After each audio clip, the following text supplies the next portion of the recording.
Por eso dijimos, hoy vamos a comenzar con alguien que siempre nos ayuda a pensar y a iluminar un poco el momento sociopolítico que estamos atravesando. Leandro Santoro es diputado nacional de la Ciudad de Buenos Aires por Unión por la Patria. ¿Cómo va, Leandro? Te saludamos desde El Amor es Más Fuerte y un poco convocándote a esto. ¿Por qué es tan difícil para la oposición instalar temas?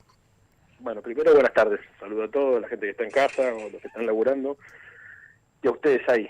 Gracias. Mira, Gaby, no hay que desesperar porque hace 7 meses que está gobernando Javier Milei.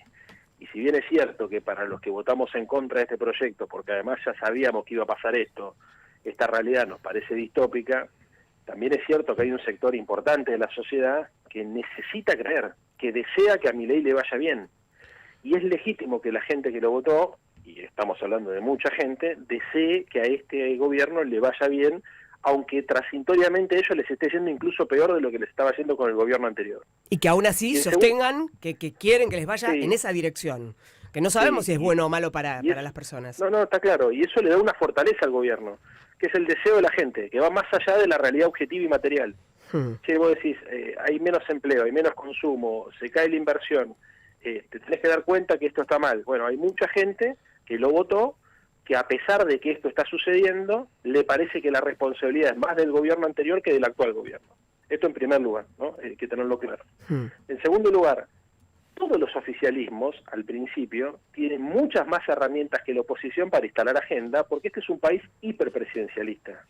Entonces, el manejo siempre de la agenda está en manos del Poder Ejecutivo. Si vos analizás, por ejemplo, lo que pasó al principio del gobierno de Alfonsín, te vas a dar cuenta que el peronismo hacía enormes problemas, tenía enormes problemas para hacer pie como oposición.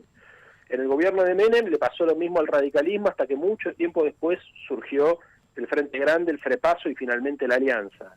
Durante el gobierno del kirchnerismo, tanto el de Néstor como de Cristina, era difícil encontrar quién era la voz de la oposición. De hecho, Cristina en el 2011 gana con el 54% y el segundo fue Hermes Wiener, que saca el 12%. Preguntar a la gente si se acuerda quién fue la segunda opción no lo tiene ni en mente. Entonces hay algo estructural del sistema, que lo digo no para justificar a la oposición, sino para que la gente no entre en desesperación y nos autoflagelemos, que tenemos que tomar como un dato.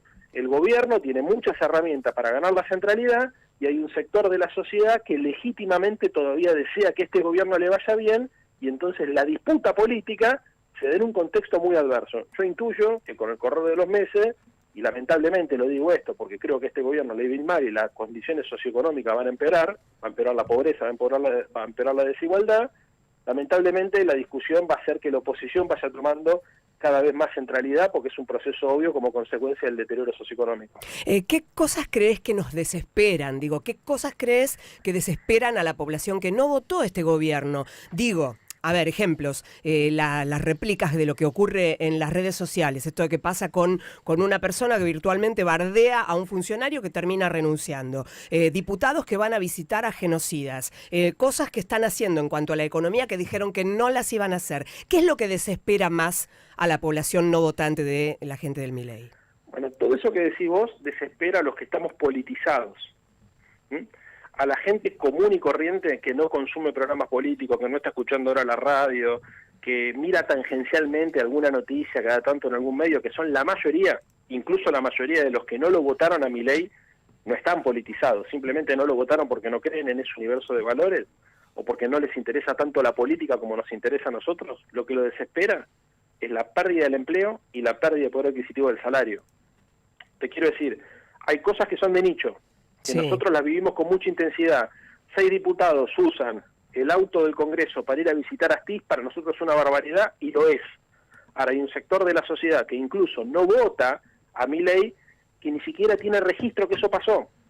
Y esto lo digo porque estoy hablándole a través tuyo, y te agradezco esta oportunidad, a un sector de la sociedad que está muy politizada, que sé que está muy enojada con el gobierno, y también le pido que entienda qué está pasando con otro sector de la sociedad que no está tan politizado como nosotros, pero que sin embargo tenemos que saber abrazar y contener, porque las mayorías sociales se arman juntando gente que la ve diferente.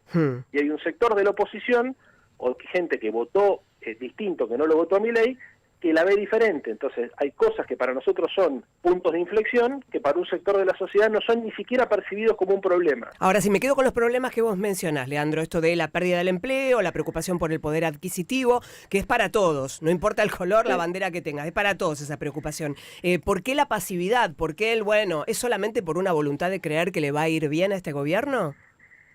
Hay gente que lo votó, que dice Milei me anticipó que esto iba a pasar cuando dijo que iba a venir esta inflación.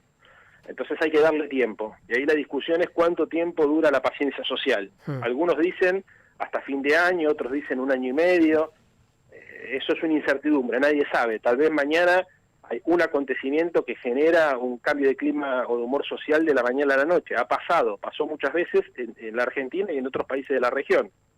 Ahora, yo tengo que decirte lo que pienso, o sea, acá hay un problema grave, que es que hay un paradigma que era el que representaba Unión por la Patria, que es un paradigma que está en crisis.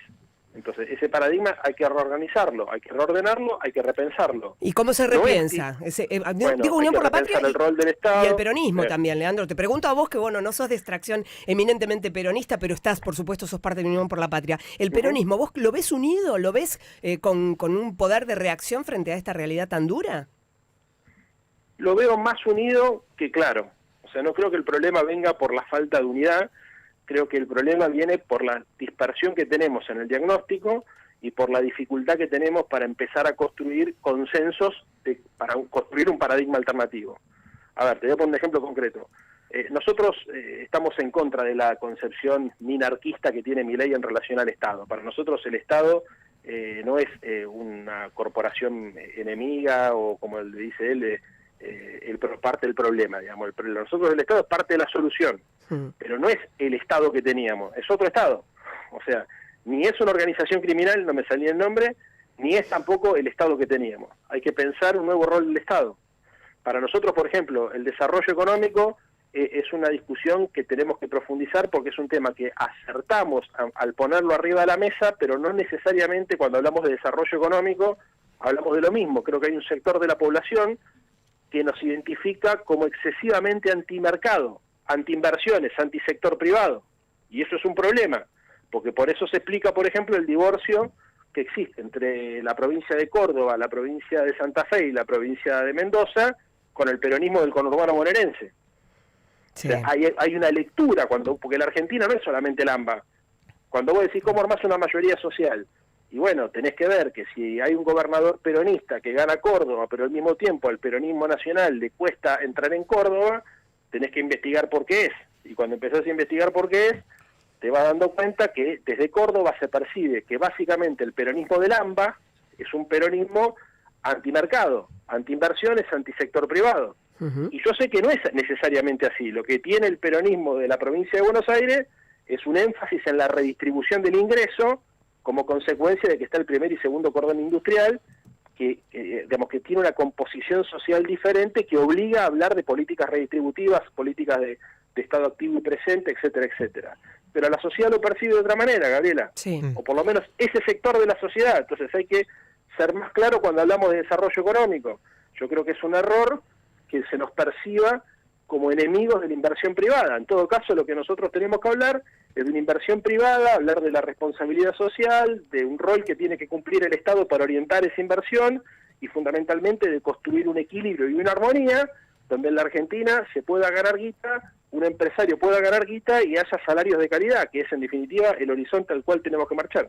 Lucas Mella te pregunta, Leandro. Leandro, ¿cómo estás? Te aprovecho porque hace ratito nada más se conoció el resultado de la reunión entre la ciudad y la nación por el tema coparticipación. La ciudad va a recibir a partir del 1 de agosto lo que dice la cautelar de la Corte, no el tema de la deuda que supuestamente tiene la nación con la ciudad por el tema de la coparticipación, pero sí por lo menos que a partir de ahora le van a entrar 80.000 millones de pesos más por mes.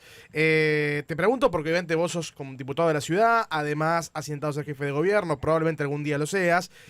¿Cómo viste el resultado de esta reunión? ¿Cómo viste el resultado también de lo que plantea la Corte, teniendo en cuenta que ese dinero era para la seguridad de la provincia de Buenos Aires? Bueno, vamos por parte. Sí. Primero, no vi el fallo, mejor dicho, el resultado del acuerdo entre Nación y Ciudad, no lo tengo visto. Recién me llegó por WhatsApp. Para tomar una opinión formal y seria sobre el tema, tengo que leer bien qué tipo de condiciones pusieron, porque lo que me decís vos es distinto a lo que yo tenía entendido hasta recién. Digámosle a la gente que esto se resolvió hace 2 horas. Sí, totalmente, es muy de ahora. Por eso, muy de ahora, así que primero esto, digamos, que se entienda que no puedo opinar de manera categórica porque no termino de entender qué fue lo que acordaron. En segundo lugar, yo en su momento, cuando Alberto era presidente, dije que para mí estaba mal sacada la coparticipación de la ciudad. ¿Por qué estaba mal sacada? Porque la ciudad tenía que tener garantizados los recursos necesarios para cumplir con el servicio de seguridad. Ni más ni menos. Creo que Macri le había dado plata de más a Larreta, cuando le transfiere la policía le da de más y le da plata para que Larreta pueda financiar los servicios que habían sido transferidos, más los servicios que la ciudad autónomamente había financiado antes, ¿no? Por ejemplo, te pongo un caso concreto, o sea, con la plata que le da Macri, la ciudad podía pagar además su servicio de bomberos. Sí. Bueno, bomberos no estaba transferido, ¿no? Había bomberos de la ciudad que tenían un financiamiento propio y que Larreta, a partir del acuerdo con Macri, en su momento cuando Macri era presidente, pudo financiar con un dinero extra. Y eso generó que los gobernadores de la Argentina pusieran el grito en el cielo porque veían que la ciudad de Buenos Aires había sido beneficiada con una cantidad de dinero que se le sacaba a la coparticipación que no era justa. Después eso Alberto lo corrige, y cuando lo corrige también lo corrige mal. Entonces la Corte Suprema saca una cautelar donde define transitoriamente una medida que define que la ciudad tiene que pagar algo intermedio entre lo que la ciudad reclamaba y lo que le estaba dando Alberto. Sí. Esto es muy técnico, pero como probablemente esto me lo esté levantando algún otro medio, no quiero cometer ningún error, le pido perdón a la audiencia. Pero la verdad es que es una situación compleja que tiene su origen en que Macri le dio de más a la ciudad de Buenos Aires y Alberto le dio de menos. Entonces, ¿qué es lo que habría que hacer? Lo que vemos diciendo al principio, a la ciudad de Buenos Aires le tienen que dar lo que le corresponde. Y eso significa que le tienen que dar los recursos necesarios para financiar el servicio que la nación le transfirió en su momento, que es básicamente una parte del sistema de seguridad. No Claro. todo el sistema de seguridad, sino una parte del sistema de seguridad. Bien. Ahora, aprovecho que justamente mencionabas algo que a tu entender hizo mal Alberto Fernández durante su gestión, a la hora de decidir cómo dividir esto. Y te pregunto porque sé que fue alguien con quien vos tuviste muchísima relación durante muchísimo tiempo y no lo sé, por eso te lo pregunto desde pura curiosidad, si hoy seguís teniendo vínculos, seguís hablando, o de aquel momento se cortó la relación. No, el último año del gobierno de Alberto yo ya no tenía diálogo fluido. ¿Y desde ahí no hablas con él? Me he cruzado algunos mensajes, pero no tengo... Pero desde antes te podría decir de que termine su gobierno, por lo menos un año antes. Sí, y te pregunto también esto porque justamente en los últimos días estuvimos viendo cómo el gobierno decide eyectar a funcionarios que tienen ciertas visiones distintas a lo que la línea oficial dice. Tal vez, o que ni siquiera dice, que de golpe se le ocurre que es lo oficial, porque también van cambiando día a día. Pero en definitiva, cuando alguien opina distinto, lo terminan sacando. Vos recién hacías una autocrítica, por lo menos al gobierno del cual formabas parte, y diciendo que te parecía equivocado y que en aquel entonces habías dicho que te parecía mal la decisión que había tomado Alberto Fernández. ¿Cómo estás viendo justamente entonces en este gobierno que cada uno que opina distinto lo terminan echando? No, creo que hay una dinámica expulsiva que va más allá de las opiniones, porque hay gente que la echan y hay gente que se va sola. Entonces hay una dinámica expulsiva que es propio de un gobierno que improvisa, que no tiene claro qué es lo que quiere hacer y que además no ha logrado generar un espíritu de cuerpo, un espíritu de equipo. O sea, no es que sucede, porque ahora estamos todos influenciados por la expulsión el pedido de renuncia del subsecretario Garro por las declaraciones que hizo sobre Messi. Pero si te pones a pensar, desde que asumió Milei se fueron más de 50 funcionarios, y muchos se fueron por propia voluntad, otros se fueron por malos entendidos, otros se fueron sin dar explicaciones. Digo, está pasando de todo. Lo que hay acá es un patrón de conducta, que es que el gobierno, al no tener claro hacia dónde quiere ir y al no tener un management político profesional, va trayendo gente de cualquier lado y las contradicciones se empiezan a plantear, algunas veces por declaraciones públicas, otras veces por discrepancias en la gestión y otras veces por vaya a saber qué cosa, porque a ver, a mí todavía no me termina de quedar claro por qué se fue el jefe de gabinete anterior. ¿Por qué se fue? ¿Porque espiaba a la gente? ¿Porque había negocios poco claros? O vamos a decir las cosas como son, ¿porque era corrupto? ¿Porque espiaba a la gente? ¿O porque era un incapaz? Bueno, ¿Y no debiera no dar explicaciones? ¿No debiera, como funcionario, como exfuncionario, no debiera dar explicaciones? El presidente debiera dar explicaciones de por qué echó a su ministro, a su jefe de gabinete. Perdón, el que Pegado se fue el titular del AFI. Digo, se fue el jefe de gabinete sospechado de escuchas o de espionaje, digamos, y Pegadito se fue el titular del AFI. Por lo cual digo, O sea, sí, también había sospechas. Todo muy sospechoso. Y también se habían descubierto sobresueldos de algunos funcionarios. Sí. Y también había rumores que decían que aquel jefe de gabinete se metía en contrataciones del Estado, y también finalmente hubo rumores y trascendidos del gobierno que decían que en realidad no trabajaba lo suficiente, con lo cual son tres cosas distintas. Entonces, y la responsabilidad de comunicar por qué se fue el jefe de gabinete es del gobierno. Ahora, te estoy poniendo un caso, ¿no? Que es el jefe de gabinete del primer semestre de la gestión de Milei, pero también se fue el ministro de Infraestructura, se fueron un montón de funcionarios que nadie termina de entender ni por qué entraron ni por qué se fueron, pero esto es consecuencia de una improvisación y de una falta de gestión política, que es la que lamentablemente nos lleva a que en todos los planos uno tenga la sensación que esta gente se la pasa improvisando y que no sabe lo que quiere hacer. Te pregunto acá y voy a tratar de ser lo más despolitizada que pueda. Pregunta bien de ciudadana, porque no comprendo realmente este modus operandi que es, hay gente que asume un cargo, tiene una responsabilidad como funcionario, responde ante el pueblo para el cual gobierna, alguien aparece en Twitter, dice, a vos ya sabés cómo es, te vamos a sacar. El presidente le da like, retuitea y finalmente lo echan. ¿Cómo funciona ese sistema? ¿Qué sistema es que no lo termino de entender? ¿Tenés claro vos? ¿Se puede explicar? Me parece que ellos están sobredeterminados por las redes sociales.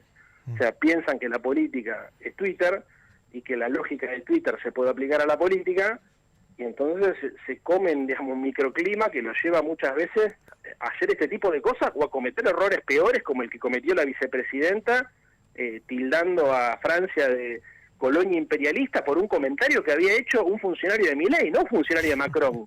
Sí, claro. Tremendo. O sea, piensen lo que pasó. Sí. A ver, un funcionario de Milei le pide a Messi que se disculpe por los cantitos racistas que se habían filtrado. La vicepresidenta sale a decir que ninguna potencia colonialista nos iba a amedrentar, como si el que le hubiese pedido a Messi que se disculpe hubiese sido un funcionario de Macron, cuando en realidad era un funcionario de Milei. Después de esta situación que es festejada, lo echan a Garro, después aparece la diputada Limoine diciendo que, bueno, la barbaridad que dijo, que nos iban a dejar que ningún funcionario de ellos haga, bueno, lo que ustedes ya saben que dijo esta barbaridad con un funcionario de una potencia extranjera, y finalmente la comedia de enredos termina con la hermana del presidente yendo a la embajada de Francia a pedir disculpas. Sí, es raro. ¿Ustedes entienden la lógica? Sí. A ver, estos se sobregiran en Twitter, se sobregiran por ver quién declara una cosa, quién declara otra, y después se meten en unos quilombos que no saben cómo salir. Claro, lo que pasa es que en Twitter o en X o en las redes sociales es como que no hay una responsabilidad, como no hay una ley de Twitter. Ahora, después ocurren en la vida real, no es virtual que rajan a un funcionario. Claro. Y a ver, si vos ofendés a un país que además es accionista del Fondo Monetario Internacional, como Francia, no es gratis. Claro. A mí de todas las cosas que sucedieron en las últimas horas, lo que más me llamó la atención fue la imprudencia de Villarroel. Básicamente porque lo que está tratando de hacer es copiar a Meloni como si esta situación fuese la misma situación que la europea y la italiana. Claro. Entonces, acá hay un delirio total, porque, a ver, insisto con lo mismo, si hubiese sido un funcionario de Macron que se hubiese metido en la política doméstica de la Argentina, lo entiendo. Pero estamos hablando de una reacción de la vicepresidenta sobre un comentario que hizo un funcionario de ella. Y esto le generó, obviamente, porque en las relaciones internacionales los estados son serios, a que el canciller o el ministro de Relaciones Internacionales de Francia, evidentemente, hable con el embajador francés y le transmita al gobierno argentino su disconformidad y su malestar. Y entonces esto termina con la hermana del presidente, no la canciller, sino la hermana del presidente, yendo a pedir disculpas a la embajada. Todo esto porque se imaginaron que podían decir cualquier pavada en Twitter que no iba a tener consecuencias. A todo esto, Milei quiere ir la semana que viene a Francia. Claro. Encima de eso. Leandro, te hago una última por lo menos de mi parte. Obviamente por tu origen radical, te quiero preguntar un minutito por el radicalismo actual. Que ya el año pasado, cuando eran las elecciones, se apeló mucho al corazón originario del radicalismo y a su visión más progresista, digamos, de la historia, de que acompañaran a Massa, que fueran las elecciones. Bueno, claramente el resultado terminó saliendo para otro lado. Pero este año nos encontramos con un radicalismo que tiene un sector que está acompañando al gobierno, o por lo menos le está votando la gran mayoría de las cosas.